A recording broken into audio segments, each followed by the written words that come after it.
So how goes it, Mr. Vincent? Giving this to you or to the camera? To me. Okay, great. And we'll speak nice and loud so that the camera can hear us too. We had a very rough day at Jay Leno yesterday, so I'm kind of taking it a little bit easy today because supposedly we're iTunesing this afternoon, so you'll have to apologize. You lost your voice at Jay Leno? How did that go? I didn't lose my voice, but I'm just being very careful because it was pretty abusive yesterday. I was just talking to somebody actually a few minutes ago, and we said, what happens if somebody loses their voice in the middle of the competition? That's never happened before, but that's got to be like everybody's #1 paranoia, right? Getting a cold or something. Yeah, to be sick in any of this process is a huge concern for us. You know, I mean, it really makes the rest and downtime incredibly important because the schedule is full on and it's jam-packed. I mean, people see a moment of a stage experience on television, but what goes on, you know, up to that point is quite ruthless sometimes. And so what do you do to protect yourself against that? You know, when I'm not singing, I remain relatively quiet. I remain really hydrated, and just try to and sort of have an even keel over the whole situation, not get too absorbed in it. I just had a daughter almost hours ago, so so I became a new dad, and I'm sort of living in two different worlds of being a father for the first time and then being in the competition. So it actually is a great balance for me, so I don't have to white knuckle one or the other, you know. So I must be the last person you want to be spending time with right now. That's not true. But my daughter Sadie, she has precedence above anybody. Well, congratulations. Thank you. We obviously heard the story, you know, during the auditions. We heard that you were at that point just a few weeks in, right? Right, that's like right. 2 or 3 months in. Right. And here we are 6 months later. Yeah. So are they out here with you, or are they back home in New York? Yeah, part of the fortunate situation we're in is that Aspen, my wife, could come out with me and sort of share this experience with me, and we had an at-home birth, so I mean it was just a very exciting, you know, natural experience for both of us, and to just sort of guide the baby into my wife's arms right away was beyond thrilling. Okay, but wait a minute. At home, I thought you live in New York. When I say at home, I meant... At the hotel?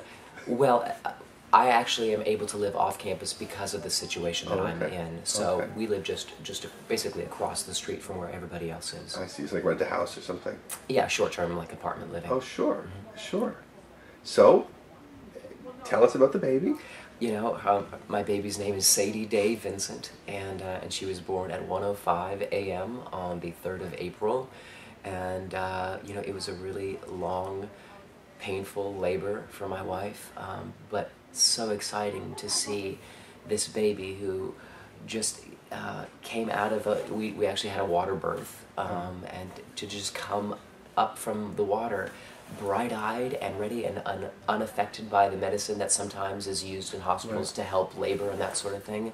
Just a thrilling experience.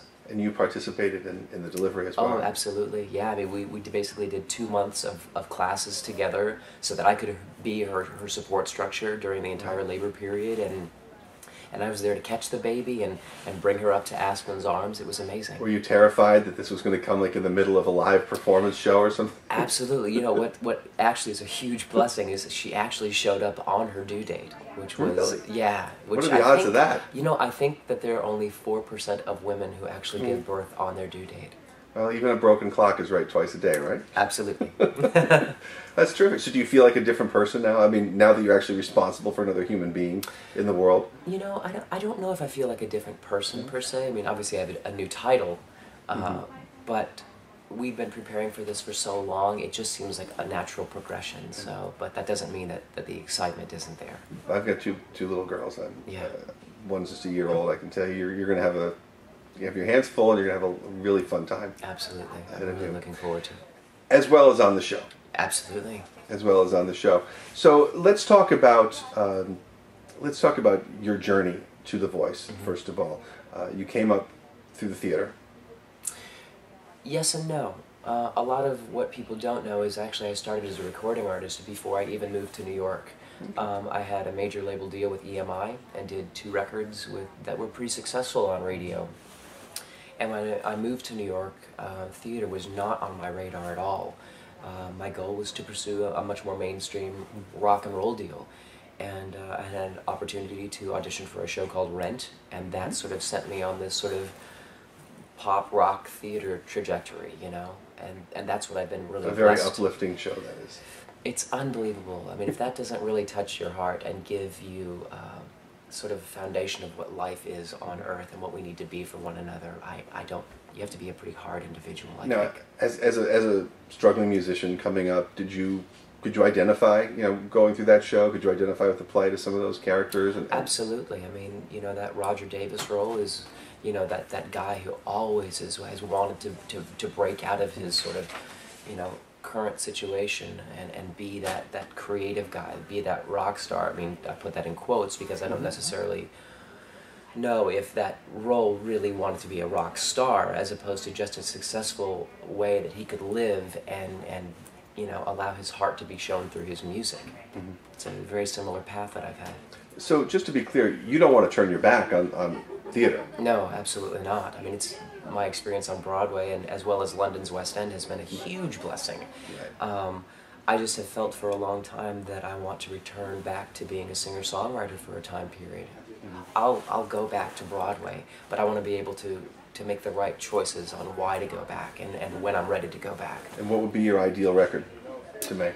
Oh gosh, you know, I'm a really big Anglophile and sort of an 80s, early 90s Brit pop, Brit rock kind of fan. So, you know, the Beatles will always be present in their influences. I don't know who makes a pop record where the Beatles aren't referenced, right. but, you know, bands like Duran Duran and The Cure and Tears for Fears, stuff that's really quite epic in nature and incredibly strong melodies. It's going to be quite a cool project. Do you feel like you have an advantage, you know, going into the live shows, you know, having already done so much live performance in your career? And I think anybody who's had the opportunity to perform extensively definitely has a leg up.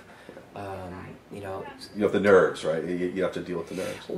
I don't know that, if it's that really, because I get probably just as nervous as the next person. But I think when you have had so much history about communicating a song on stage to the audience and really allowing it to captivate them and sort of bring them into the story, you only get that, in my opinion, by doing it as much as possible. So I do think I have a leg up when you speak in that regard. Tony, what's been I mean, it's been a long journey to get here. What's been the biggest obstacle for you to overcome? I think the biggest obstacle is doing a television version of sort of a talent show. And the thing, though, that makes this special is exactly what its title is. I mean, the fact that those four coaches' backs are to you before they hit that button, if you can touch them, that gives this show so much credibility, and that's really why I gave this an option as a next move. And I think, you know, because the media and television is such a crucial element for the success of an artist, you have to go, okay, what am I willing to sort of say, oh, 10 years I wouldn't have done this, but now this is a different sort of genre. This is a new highbrow kind of way of looking at artists, and where can we find the best voices out there? Sure. That's what really encouraged me to be a part of this.